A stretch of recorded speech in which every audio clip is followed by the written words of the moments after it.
Olha, são 7 horas e 52 minutos, estamos aqui ao vivo, hoje é quinta-feira, é dia do consultório do Tribuna Livre aqui na TV Arapuã. E hoje vamos falar sobre as doenças mais comuns das mulheres, os tratamentos, a prevenção e quando você deve procurar um ginecologista. Por essa razão, estamos aqui com o médico ginecologista, doutor Eduardo Sérgio. Doutor, muito bom dia. Seja bem-vindo ao nosso programa, é um prazer recebê-lo aqui nos estúdios da TV Arapuã. A minha primeira pergunta é, quando a mulher deve começar a procurar um ginecologista? Só deve procurar quando já está apresentando algum sintoma, alguma doença ou de maneira preventiva? Bom, se formos pensar na prevenção e nas doenças, nas duas doenças que mais ocasionam a morte das mulheres, nós temos que pensar que ela deve fazer prevenção do câncer de colo uterino, né? E a prevenção do colo uterino se dá a partir do momento que ela inicia a atividade sexual. Então, iniciou a atividade sexual, ela já deve procurar o ginecologista para que, a partir daí, anualmente, né, ela possa avaliar o colo do útero e prevenir o câncer do colo do útero. E o segundo câncer que mais mata as mulheres é o câncer de mama, né? E então, mulheres, a partir de 40 anos, principalmente, né, elas têm que fazer a prevenção do câncer de mama com a mamografia. Então, a primeira, fazer o citológico, a prevenção do câncer de colo e a prevenção do câncer de mama com a mamografia. Claro que mulheres que têm história familiar de câncer de mama, às vezes, essa investigação, essa prevenção tem que iniciar antes de 40 anos. Mas a grande maioria, 40 anos, quando não tem história familiar. E o que é ter história familiar?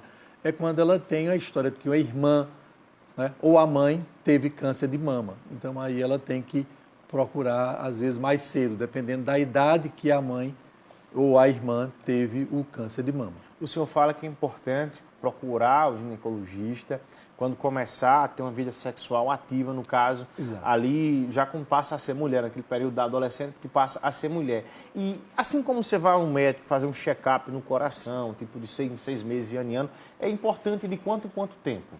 É exatamente isso. Anualmente, né, se ela teve atividade sexual, ela deve iniciar essa pesquisa do câncer de colo e, após 40 anos, a mamografia. Independente disto, né, a pessoa vai ter acesso. Então, se ela é mulher e ela está na fase da infância, ela vai ter que ir ao médico, né, vai fazer os exames, ela vai fazer a vacinação, por exemplo, né, é importante. Existe a vacina do HPV, que também está disponível para os adolescentes, também é importante, né? E, tendo ou não atividade sexual, geralmente é importante que se vá anualmente ao médico fazer os exames de prevenção. Assim como algumas doenças, que às vezes elas mostram alguns sintomas, alguma mudança no corpo. Qual é um sintoma que pode chamar a atenção, que é um alerta, que diz, ó, você está precisando imediatamente ir num ginecologista? Okay.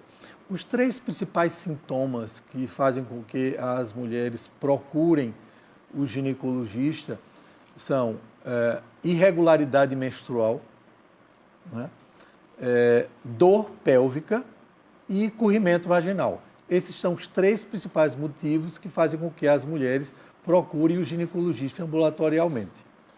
Sobre a questão do corrimento vaginal, que sempre acontece, é algo muito comum entre as mulheres. Por que isso é ocasionado e como é que funciona a questão do tratamento? Essa secreção ela pode ocorrer em qualquer fase da vida da mulher, na infância, na adolescência e também na fase adulta ou até quando ela estiver na fase, sendo uma idosa, né? Esse corrimento ele pode ser, não necessariamente ele está relacionado às ISTs, que são as doenças sexualmente transmissíveis, né?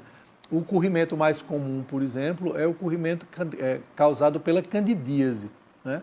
Que é um fungo que existe na vagina das mulheres e que em algum momento ele pode proliferar, ele pode aumentar. E esse aumento, às vezes, provoca prurido, provoca coceira, provoca uma secreção branca, né, que também pode irritar não só a vulva, mas também o canal vaginal.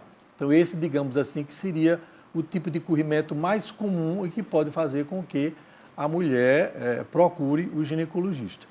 E a questão do higiene? Questão do higiene que a mulher deve ter nessa parte da vagina, que muitas vezes não tem a higiene adequada, o cuidado adequado. Qual é a maneira correta de se ter higiene, a questão do cuidado com o banho, na hora de lavar, a questão de produtos também que são utilizados? Como é que funciona isso, doutor? A gente tem que ter muito cuidado, porque tanto há pessoas que às vezes descuidam, digamos assim, não fazem, não têm esse cuidado local, né, com a genitália, mas também existe o excesso, né? O uso, às vezes, de produtos que podem até irritar, né? E podem provocar algumas doenças, digamos assim. Então, o uso excessivo de produtos, né, na vulva ou na vagina também pode levar. Então, tanto não fazer uma higiene mínima, digamos assim, higiene mínima, lavar com água normal, um sabão neutro, né? Isso aí já é suficiente para que a higiene seja feita. Às vezes as pessoas pensam muito em produtos que têm cheiro. Não, um produto neutro, às vezes sem cheiro, né? Ele pode fazer com que você faça uma higiene adequada. Chegou uma pergunta aqui de uma telespectadora perguntando sobre a questão para evitar a contaminação de bactérias, a questão do lençol, a questão de calcinha, a questão de produtos que são utilizados. Exato. Então, por exemplo, após a micção, depois do ato de urinar ou a defecação, né, pode-se lavar só com água e sabão. Só isso já é o suficiente para que a higiene seja feita, né? Obviamente, enxugar as mãos, enxugar também essa vulva, né, a região externa, né? Algumas pessoas acham que é importante fazer lavagem dentro da vagina. Não, isso não é interessante que seja feita. E por quê? Porque desprotege. Existe uma defesa natural do organismo, né, no caso da mulher, da vagina, que vai fazer com que os micro-organismos eles não ascendam, né, eles não subam, né? Então, só lavar com água e sabão neutro, isso já é suficiente para que haja uma higiene adequada. Doutor Eduardo Sérgio, médico ginecologista, nosso muito obrigado pela entrevista conosco. Um grande abraço e boa sorte na sua caminhada. Eu vou para um rápido intervalo comercial, coisa rápida, e volto já, não sai daí não.